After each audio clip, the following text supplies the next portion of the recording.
हाँ, तो अब हम लोग देखते हैं तत्वों के आवर्ती गुण। ठीक है, तत्वों के आवर्ती गुण होते क्या हैं? तत्वों के आवर्ती गुण में आएंगे आपके संयोजकता, परमाणु आकार, धात्विक एवं अधात्विक गुणधर्म, आयनन ऊर्जा या फिर आयनेशन एनर्जी, इलेक्ट्रॉन बंधुता या फिर इलेक्ट्रॉन एफिनिटी, विद्युत ऋणात्मकता या फिर इलेक्ट्रोनेगेटिविटी।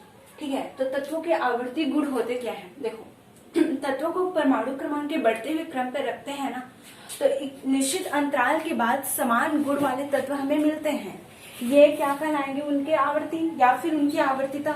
समान गुण वाले तत्वों का मिलना एक निश्चित अंतराल के बाद, ठीक है, यहाँ पे ये है, तो एक निश्चित अंतराल के बाद हमें समान गुण वाले तत्व मिलेंगे।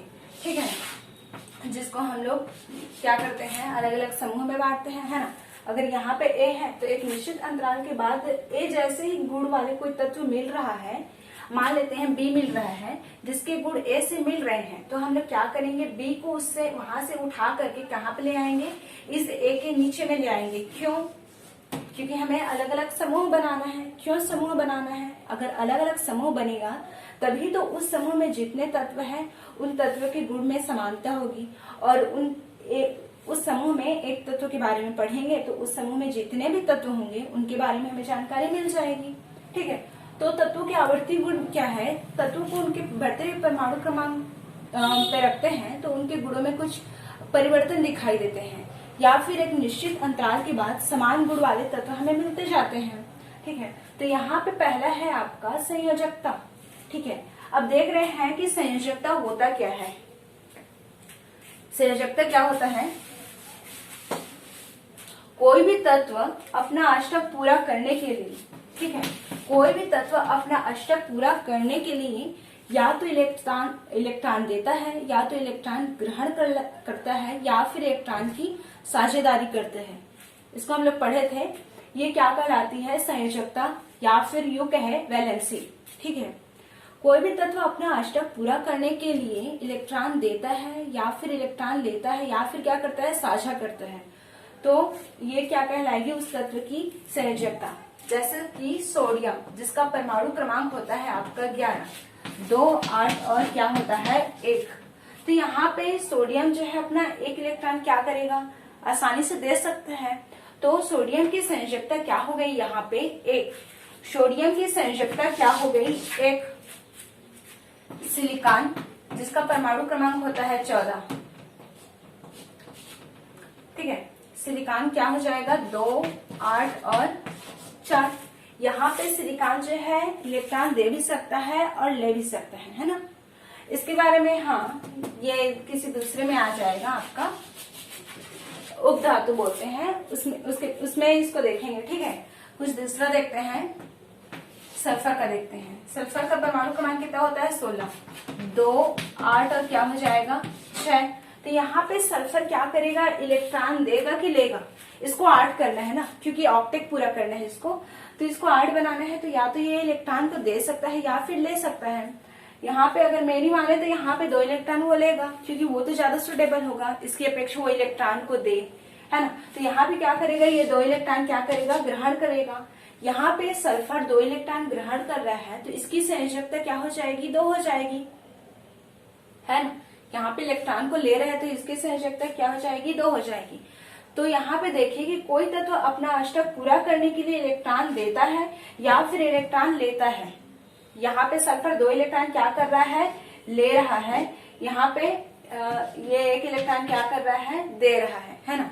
तो कोई भी तत्व अपना अष्टक पूरा करने के लिए इलेक्ट्रॉन देता है या फिर लेता है, या फिर क्या करता है, साझेदारी करता है, तो ये क्या कहलाते हैं, उनकी संयोजकता कहलाते हैं। ठीक है, अब बात ये है कि कोई भी तत्व अपना अष्टक पूरा करना क्यों चाहता है। अच्छा, ग्रुप 18 के बारे में आप लोग पढ़े थे। ग्रुप 18 जिसको हम लोग क्या करते हैं, क्या कहते हैं, अक्रिय गैस या फिर इनर्ट गैस, है ना। तो ग्रुप 18 में जितने भी तत्व होते हैं, helium, neon, argon, krypton, xenon, radon, ये सभी, तो ग्रुप 18 में जितने भी तत्व होते हैं वो ना तो किसी दूसरे तत्व से रिएक्ट करते हैं और ना ही किसी दूसरे तत्व से को रिएक्ट करने देते हैं अपने साथ। तो ऐसा क्यों होता है, क्योंकि यहाँ पे जितने भी तत्व होते हैं वे अक्रिय गैस जैसा व्यवहार करना चाहते हैं। अक्रिय गैस क्या होते हैं, एकदम क्या अपने कंफर्ट जोन में रहते हैं, ना तो इलेक्ट्रॉन लेंगे ना तो देंगे, कुछ नहीं करना, बस स्टेबल रहना है।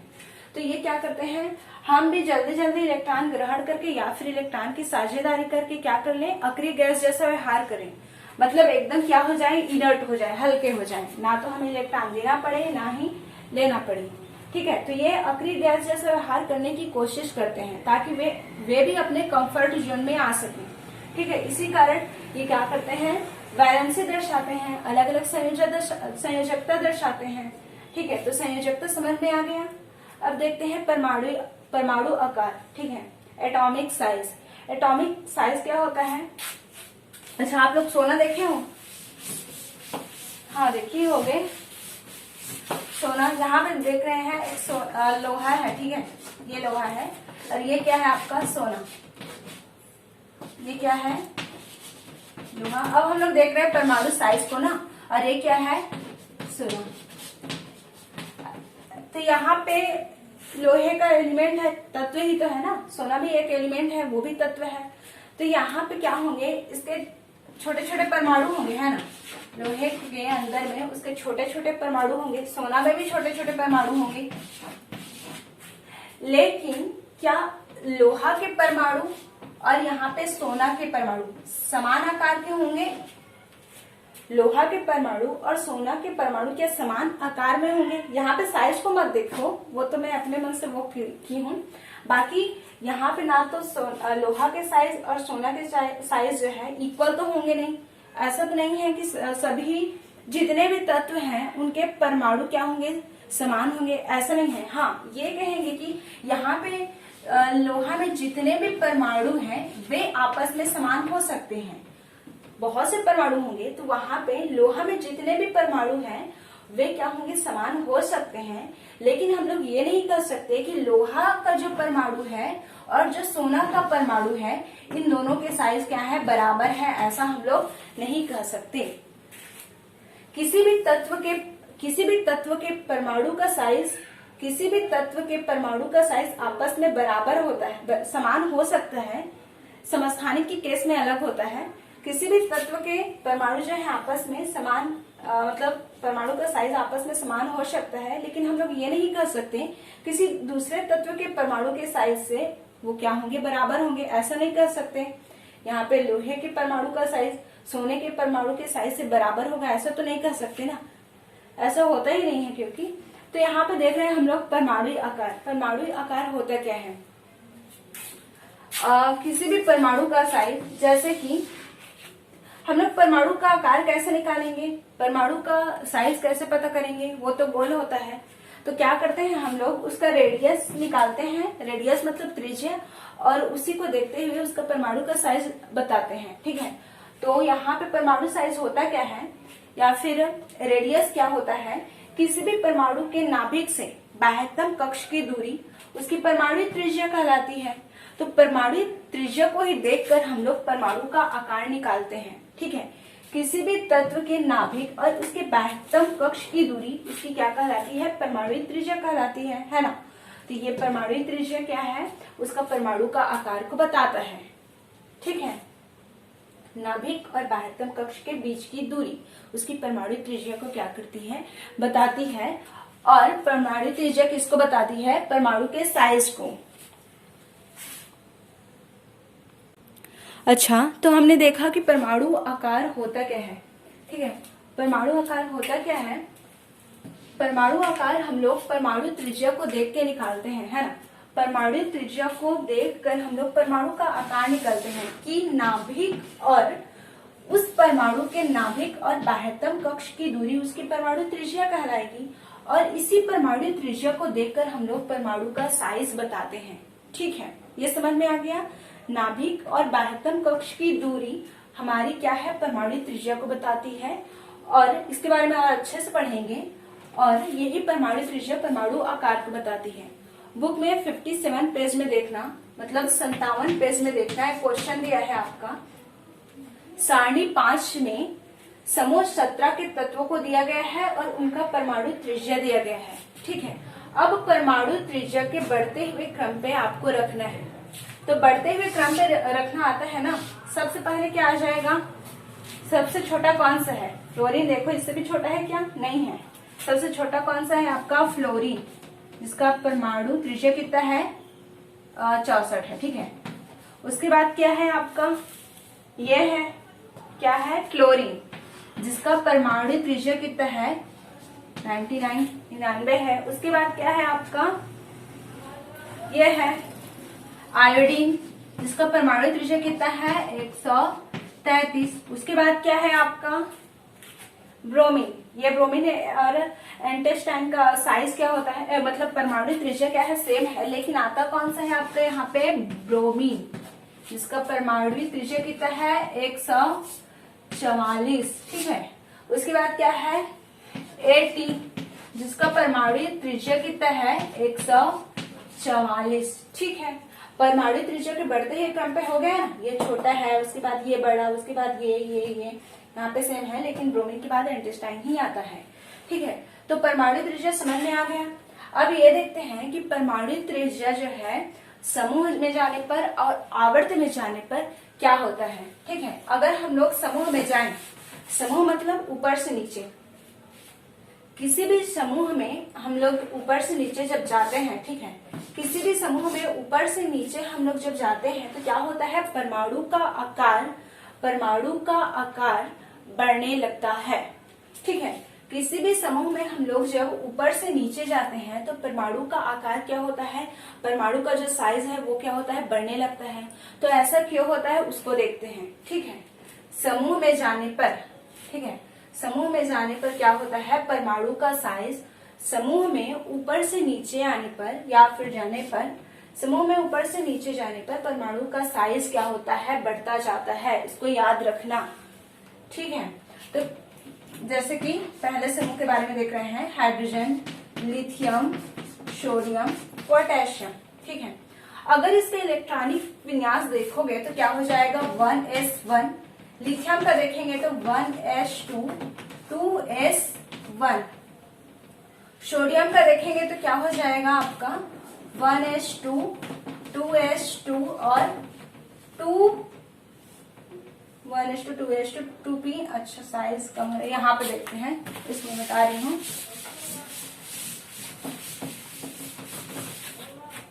पहले समूह के देख रहे हैं हम लोग, यहाँ पे है hydrogen, lithium, sodium, potassium. Hydrogen का इलेक्ट्रॉनिक विन्यास 1s1, लिथियम का हो जाएगा 1s2 और 2s1, सोडियम का हो जाएगा 1s2, 2s2 और क्या है, 2p6 और 3s1। पोटेशियम है ना, अच्छा, हाइड्रोजन का परमाणु क्रमांक होता है आपका 1, लिथियम का होता है 3, सोडियम का होता है 11, पोटेशियम का होता है 19।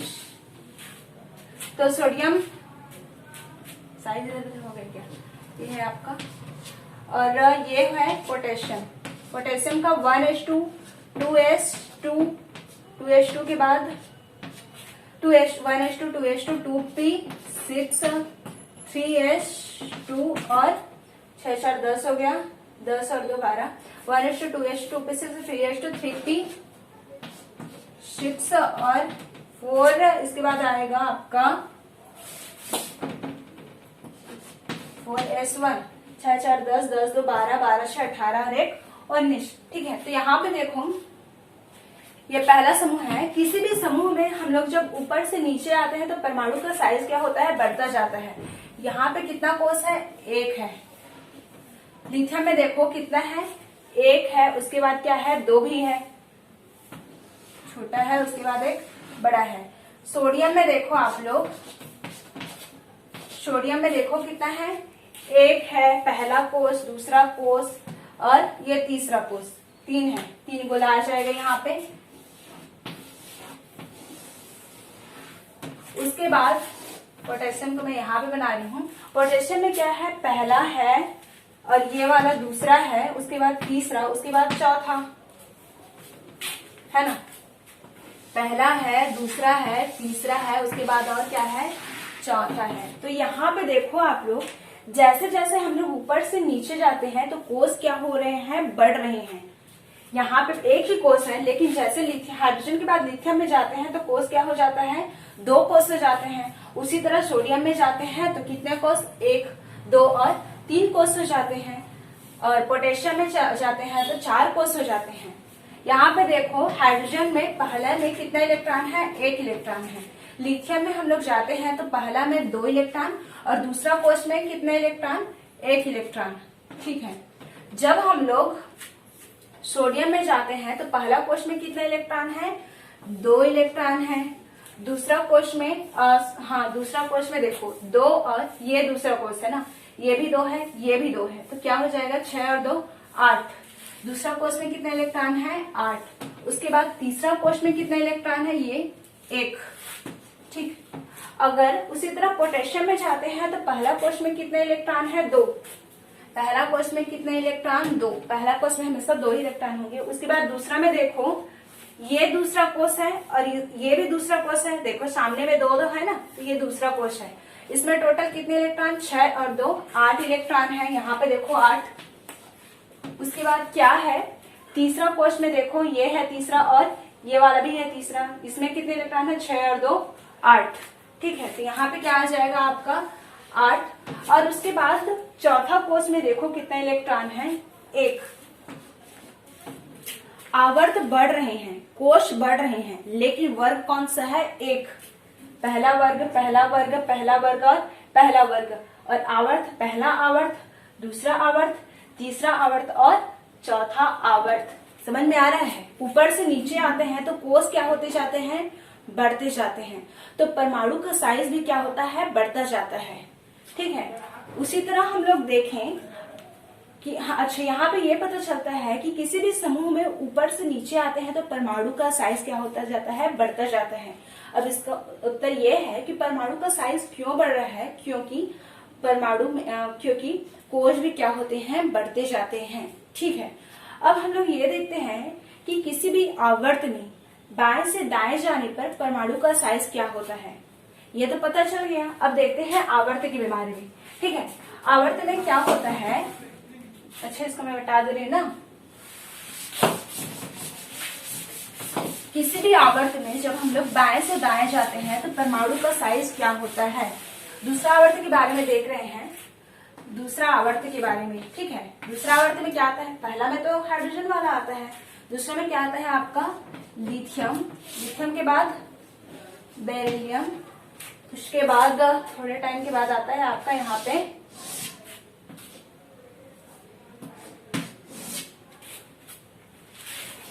बेरिलियम, बोरान, कार्बन, नाइट्रोजन और उसके बाद ऑक्सीजन, फ्लोरीन और नियान। 2, 4, 6, 7, 8। ठीक। तो यहाँ पे देखो जब हम लोग आवर्त में, समूह मतलब ऊपर से नीचे, आवर्त मतलब बाएं से दाएं, जब हम लोग बाएं से किसी भी आवर्त में बाएं से दाएं जाते हैं तो परमाणु का साइज क्या होता है, इसके बारे में देख रहे हैं। ठीक है। तो यहाँ पे देखो, अच्छा यहाँ पे तो कुछ करना नहीं है तो इसको मैं बता दे रही हूँ। ये आवर्त के बारे में ही है, ऊपर ऊपर कोई लिखी हूं मैं। तो यहाँ पे देखो, यहाँ पे क्या है, लिथियम। लिथियम का इलेक्ट्रॉनिक विन्यास क्या होता है, 1s2 और 2s1 होता है ना।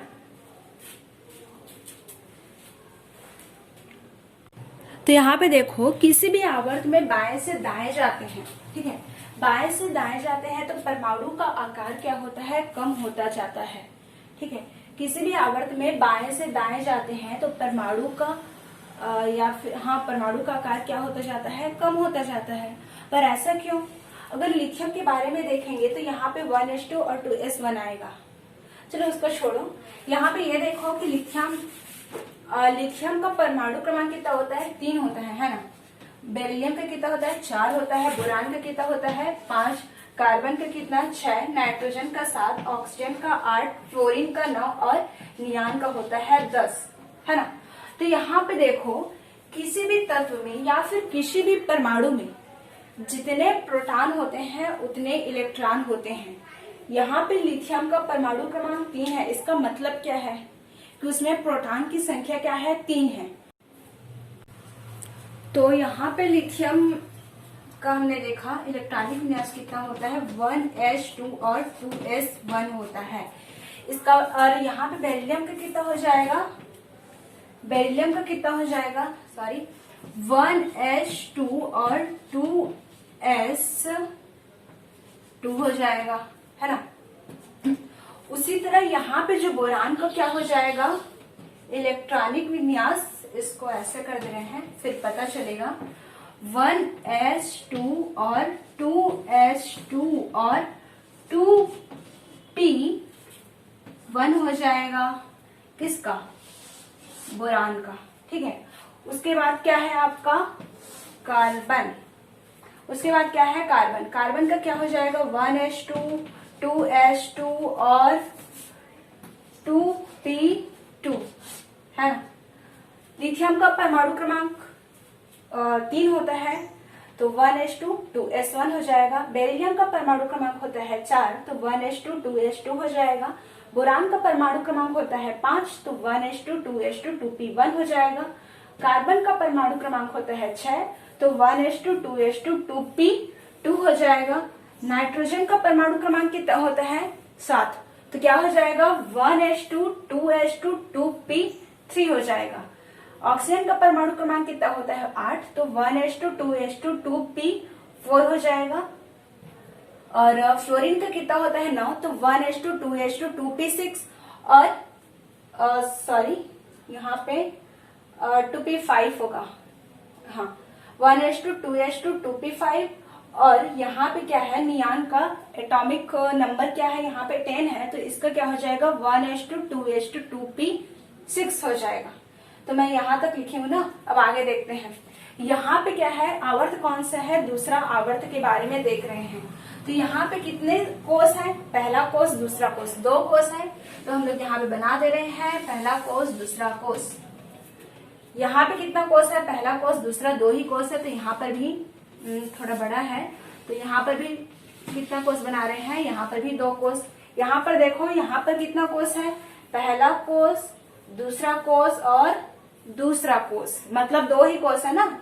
इसका मतलब ये नहीं कि यहाँ पे 3 कोष है, ये पहला हो गया, ये क्या हो गया हमारा पहला और ये क्या हो गया दूसरा। यहाँ पे 2 है इसका मतलब ये दूसरा कोष में ही आएंगे ना। यहाँ पे कौन सा कितना कोष है, पहला कोष और ये भी दूसरा, 2 ही 2 है ना। तो यहाँ पे देखो पहले कोष में कितने इलेक्ट्रॉन है, पहले कोष में कितने इलेक्ट्रॉन है 2, दूसरे कोष में कितने इलेक्ट्रॉन है 1।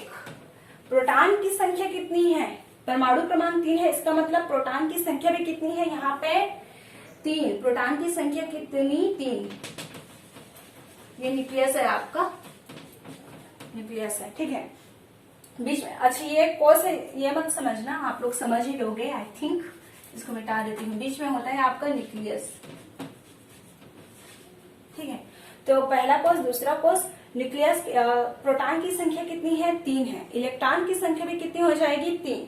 बेरिलियम में कितना कोष 2 ही कोष है 1s2, पहले कोष में 2 इलेक्ट्रॉन दूसरे कोष में भी 2 इलेक्ट्रॉन, बीच में आ गया आपका न्यूक्लियस, ठीक है।